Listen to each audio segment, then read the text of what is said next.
नमस्कार साथियों, मैं केवीएस में पीआरटी टीचर हूँ और 2018-19 की बैच में मेरा सिलेक्शन हुआ था।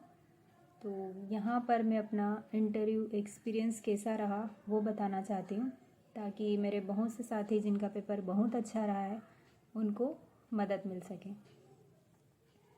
तो आपको इंटरव्यू लिस्ट आने का वेट नहीं करना चाहिए।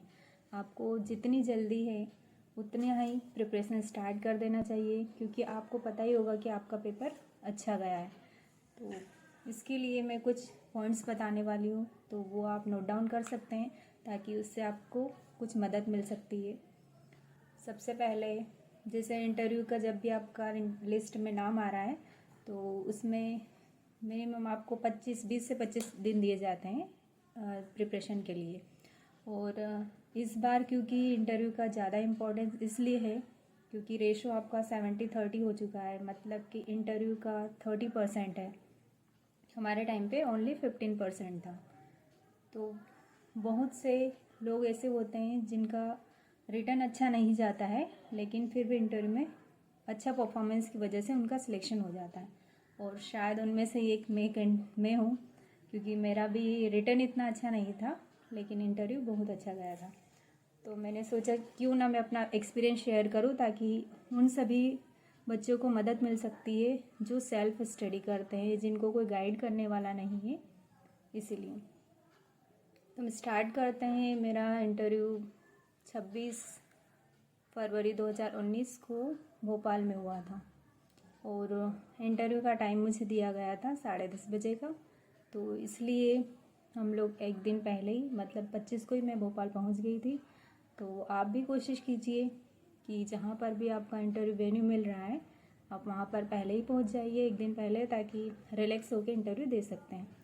कुछ डॉक्यूमेंटेशन रहते हैं जो आपको प्रिपेयर करना होते हैं, जैसे आपका एजुकेशन क्वालिफ़िकेशन है, उनकी मार्कशीट्स के फ़ोटोकॉपी।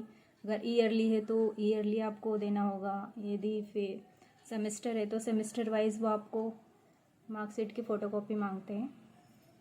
इसके साथ में सबसे इम्पोर्टेंट जो मेरे साथ हुआ था, क्योंकि मेरा digital caste certificate and central का जो कास्ट सर्टिफिकेट था वो नहीं बन पाया था, तो इस वजह से मुझे डॉक्यूमेंट वेरिफिकेशन के समय अंडरटेकिंग देना पड़ा था। दूसरी प्रॉब्लम ये आई थी मेरे साथ कि जब वहाँ पर डॉक्यूमेंट वेरिफिकेशन हो रहा था तो मुझे कुछ लोगों ने सजेस्ट किया, और मैंने खुद ने भी सोचा कि क्यों ना मैं पीआरटी का इंटरव्यू दे रही हूँ तो यहाँ पर मैं अपना एमएससी का जो क्वालिफ़िकेशन है वो हिडन रखती हूँ, मतलब इन्हें नहीं बताती हूँ, वहाँ पर डॉक्यूमेंट नहीं देती हूँ। तो आप भी इस तरह से गलती ना करें, क्योंकि मैंने जब फॉर्म डाला था तो उस फॉर्म में एमएससी शो किया था। यदि आपने फॉर्म में जो भी क्वालिफ़िकेशन बताया है तो उसके डॉक्यूमेंट ज़रूर साथ में लेकर जाइए, क्योंकि वो आपसे वहाँ पर मांगेंगे। मेरे से एमएससी के मांगे गए थे और उस समय मेरे पास नहीं थे, फिर मैंने कॉपी करी उसी समय, तो थोड़ा सा मेरा टाइम और ऊपर से घबराहट बढ़ जाती है कि आपके पास डॉक्यूमेंट नहीं।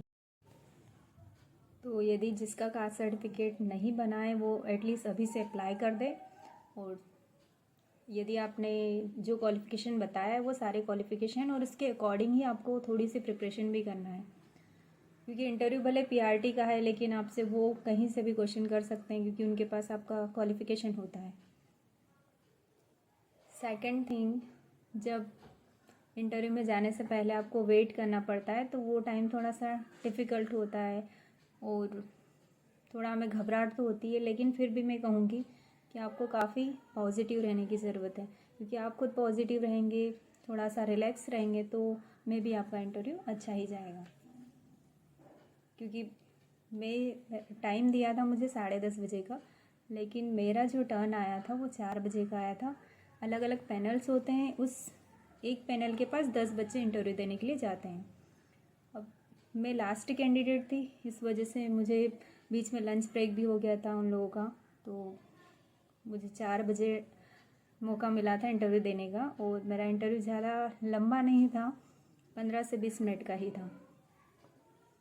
अब जब कोई इंटरव्यू हम लास्ट में है और इससे पहले कोई देकर आ रहा है तो ऑब्वियसली हम थोड़ा सा उनसे पूछते हैं कि आपका इंटरव्यू कैसा रहा, किस टाइप के वो क्वेश्चन कर रहे हैं। तो क्यूरियोसिटी तो रहती है, लेकिन उससे थोड़ा सा डर भी हो जाता है, क्योंकि मेरे आगे वाले जितने भी लोग थे वो सब यही बोल रहे थे कि हमें डेमो हिंदी में नहीं देने दे रहे हैं, तो हम मतलब इतना फ्लुएंटली इंग्लिश में तो नहीं बोल सकते हैं। तो उनका सोच के, क्योंकि मैं भी एक हिंदी मीडियम स्टूडेंट रही हूँ, तो उनका सोच कर थोड़ा सा मुझे घबराहट तो हुई थी कि मेरा भी हिंदी मीडियम है, लेकिन फिर ठीक है, इंटरव्यू देना है तो अच्छे से ही देते हैं, ये सोच के इंटरव्यू दिया। और हमारे जो पैनल में 4 टीचर थे, 4 लोग थे, उसमें से एक डीसी सर थे जो साउथ के थे, और वही बच्चों को हिंदी में नहीं बोलने दे रहे थे। वो एक्सप्लेन करने के लिए बोल रहे थे कि आपको जाने से पहले रूम से बाहर आपको बिठा दिया जाता है कि अब आपको इसके बाद जाना है। तो वहाँ पर जो भेजने वाले अंदर जो आपको एंटर कर रहे थे, जो कैंडिडेट को भेज रहे थे, वो सर से मेरी बात हुई थी। तो उन्होंने काफ़ी मतलब पॉजिटिविटी और एक इंस्पायर किया कि हाँ ठीक है, आपकी इंग्लिश कैसी है। तो मैंने उन्हें बताया कि हाँ मीडियम है। तो फिर उन्होंने समझाया कि कोशिश करना कि जितना हो आप इंग्लिश में आंसर करो। लेकिन कहीं ना कहीं मैंने ये भी सुन रखा था कि जब आपसे क्वेश्चन हिंदी में कर रहे हैं तो आप इंग्लिश में नहीं बोल सकते हैं। तो लेकिन फिर मैंने सोचा चलो ठीक है, इंग्लिश में ही करते हैं। फिर जैसे एंटर किया तो सबसे पहले उन्होंने स्टार्ट किया मेरे नाम से, क्योंकि मेरा नाम ज्योति कलम है, लेकिन उसकी जो स्पेलिंग आती कलम की वो KALAM है। तो वहाँ पर सबसे पहला क्वेश्चन यही था, अच्छा ज्योति कलाम, कलाम जी को जानती हो ना? हाँ। तो फिर उनका रिस्पांस था कि हाँ ठीक है बैठिए, उनके बारे में भी हम पूछेंगे आपसे। फिर उसके बाद उन्होंने क्वालिफ़िकेशन, हमारा सब कुछ बायोडाटा उनके पास रहता है, तो उन्होंने बोला कि अच्छा BSc हिंदी मीडियम ला, yes sir. B.Ed Hindi medium ला, यस सर। फिर मैंने उनसे कहा कि सर MSc को छोड़ के बाकी सभी हिंदी मीडियम में। बोले ओके।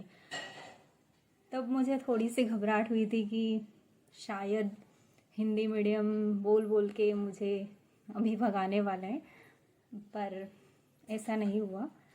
इसके बाद उन्होंने जो क्वेश्चन था वो मैट्रिक्स मेरे से पूछे थे। तो मैथ्स में मैट्रिक्स पूछा था।